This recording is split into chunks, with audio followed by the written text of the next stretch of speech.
Good evening. In facing a world transformed by artificial intelligence (AI), digital technology, climate change, and socio-economic challenges, Waqf management needs to be given fresh impetus without neglecting the Islamic principles and values that form the basis of its establishment. Sarawak Premier Dato' Patinggi Tan Sri Dr. Abang Abdurrahman Zohari Tun Dato' Abang Openg said this approach is important to ensure Waqf institutions remain relevant and able to meet the needs of society amid an increasingly dynamic development landscape. Dato' Patinggi Abang Zohari, who is also president of the Muslim Welfare Organisation of Malaysia (PERKIM), explained that the fundamental principles of Waqf need not be changed. Rather, its management, development, and utilization should be transformed to meet current needs. The answer lies not in changing the philosophy of Waqf, but in reimagining how it is managed, developed, and utilized to meet contemporary needs while remaining firmly anchored to its enduring Islamic values. He was speaking at the opening address of the International Dakwah Waqf Convention 2026 at the Kuala Lumpur Convention Centre on Monday. The Sultan of Perak, Sultan Nazrin Muizuddin Shah, graced the opening ceremony of the convention, which brought together scholars, Waqf experts, academics, and delegates from various countries to discuss the future of Waqf institutions at the global level. Dato' Patinggi Abang Zohari said Waqf should no longer be viewed merely as a charitable institution, but should instead be recognized as a strategic instrument capable of supporting sustainable socio-economic development. Today, Waqf should no longer be viewed solely as a charitable institution. Rather, it should be recognized as a strategic instrument for sustainable socio-economic development. He also highlighted the concept of Waqf Ilmu, Knowledge Waqf, as a new approach capable of strengthening human capital development in the era of a knowledge-based economy. Beyond land and physical assets, knowledge itself has become one of the most valuable forms of wealth. This is where the concept of knowledge Waqf assumes great significance. The Sarawak Space Agency has finalized the appointment of its members of board of directors and is now in the process of finding a suitable individual to lead the agency as Chief Executive Officer (CEO).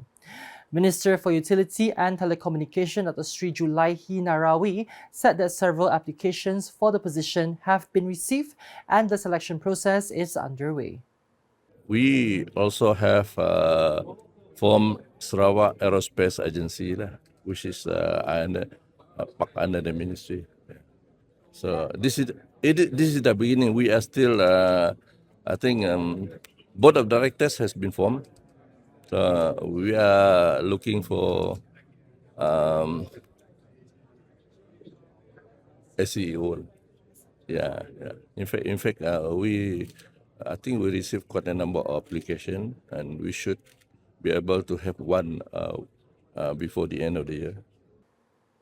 He said this when speaking at the opening ceremony of the Converge Telecommunications Policy and Regulations (CTPR) Masterclass 2026 here on Monday. According to Dr. Sri Julaihi, the establishment of the agency is part of Sarawak's efforts to expand its technological aspirations beyond the aspect of terrestrial connectivity to the development of aerospace and satellite capabilities. He said the Sarawak Aerospace Advisory Council will play a role in providing strategic direction, coordinating institutional expertise, and guiding the development of the sector in a responsible manner. He added that the development of these capabilities will open up opportunities for Sarawak to explore the field of satellite communication, Earth observation, remote sensing, and geospatial application. Meanwhile, the Sarawak government continues to strengthen the protection of telecommunications infrastructure through the implementation of various security measures to curb vandalism and theft activities that could disrupt the continuity of services to the public.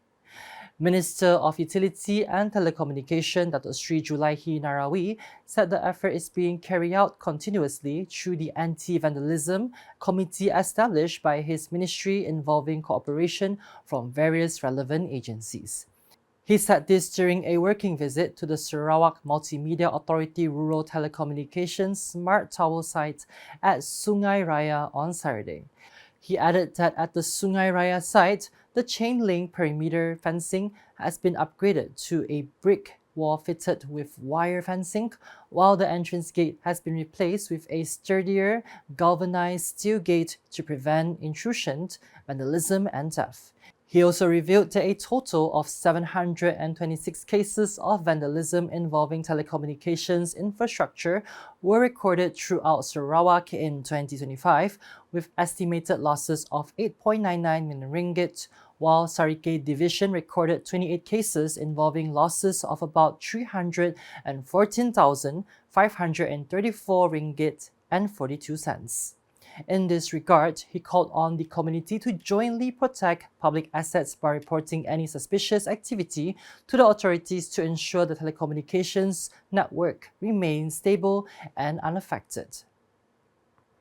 The Sarawak AI Blueprint will serve as an important framework in ensuring that the development and use of artificial intelligence AI in the state is implemented in a planned approach to support future economic growth. Deputy Sarawak Secretary, Economic Planning and Development Dato Sri Dr. Muhammad Abdullah Zaidul said that AI is no longer just an option but will instead become a significant pillar of economic growth. Therefore, its implementation must be carefully planned to enable all parties to move towards the same aspiration. If it's ready to do, we make sure we do it at the best level. But how are we going to make sure that we're going to do the best? The first thing we need to do is to plan. As they say, failure to plan is failure to fail. So we would like the idea of this AI, adaptation of AI in Sarawak, to be a well-planned, guided blueprint where everybody can move towards in the same direction and achieving the same aspiration or even better. So therefore, the idea of having this blueprint is very important as I look at it. He said this when speaking at the Sarawak Artificial Intelligence Blueprint Kick-Off Journey event program organized by Sarawak Artificial Intelligence Centre Sendirian Berhad SAIC and Sarawak Civil Service Digitalization Unit SCSGU on Monday. He added that the master plan would be developed based on the views and feedback from various parties, which would be formulated to produce a clear direction for AI development for Sarawak. Dato Sri Dr. Muhammad Abdullah said that the success of AI development depended on the provision of a strong digital infrastructure, skilled human capital, as well as the involvement of industry players, academic institutions, and the community.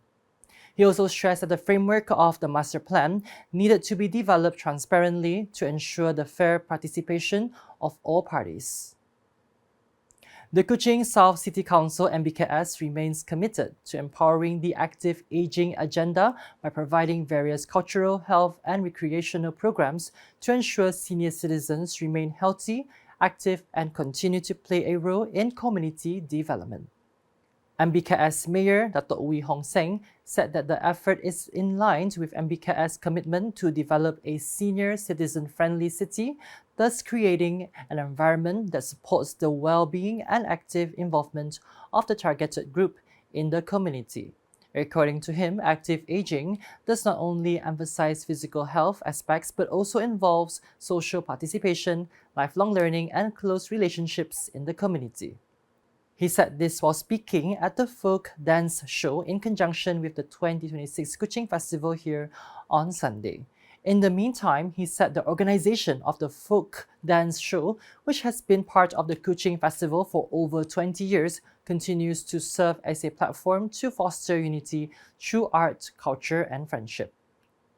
He said the program was not a talent competition, but instead served as a platform to bring together people from various walks of life to appreciate each other's diversity of culture and heritage. The organizing of the Borneo-Japan New Trend Trade Fair, BJNT 2026, is expected to become an important platform in strengthening business, cultural, and people-to-people ties between Sarawak, particularly Kuching, and Japan.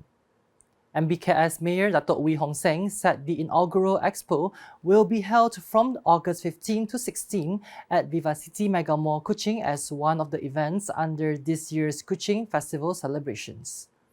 He said this at a press conference announcing BJNT 2026 at MBKS on Monday.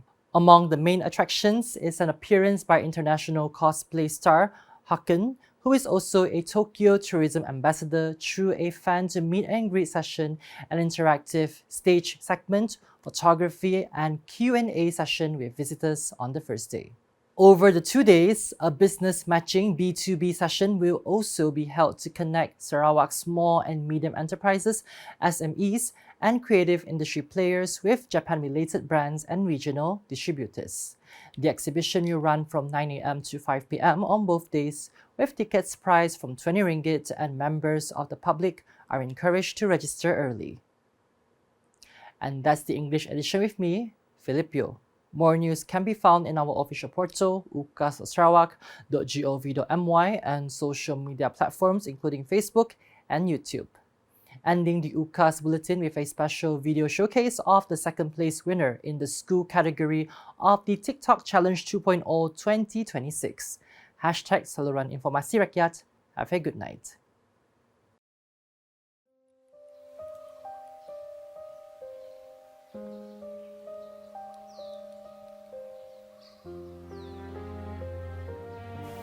Aku dah 16 tahun hidup di bumi Sarawak ni. Tapi baru hari ni aku terfikir. Kawan-kawan ada yang Melayu, Cina, Iban. Tapi aku yang mana satu?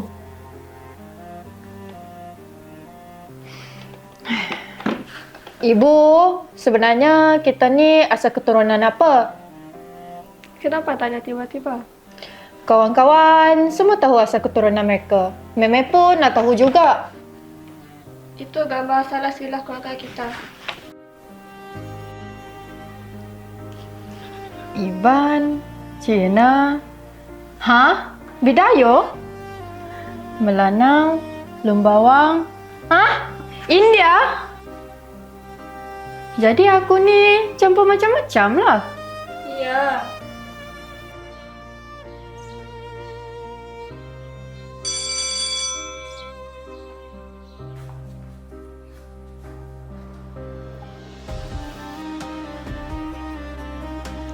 Ni berapa pula beramah maklumat murid? Banyaknya pilihan kaum. Tak sangka Sarawak mempunyai kaum sebanyak ini. Baik murid-murid, isi maklumat diri dengan lengkap ya. Aku ada macam-macam jenis kaum. Nak pilih mana satu? Aku pilih je lah semua.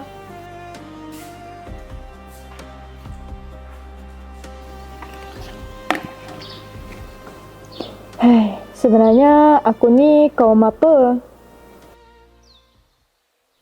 Aku rasa tak kisahlah kaum Cina ke, Iban ke, Melanau ke, Bidayoh ke, India ke. Sebab semuanya ada dalam diri aku. Aku bangga menjadi anak Sarawak. Berbilang kaum, satu hati.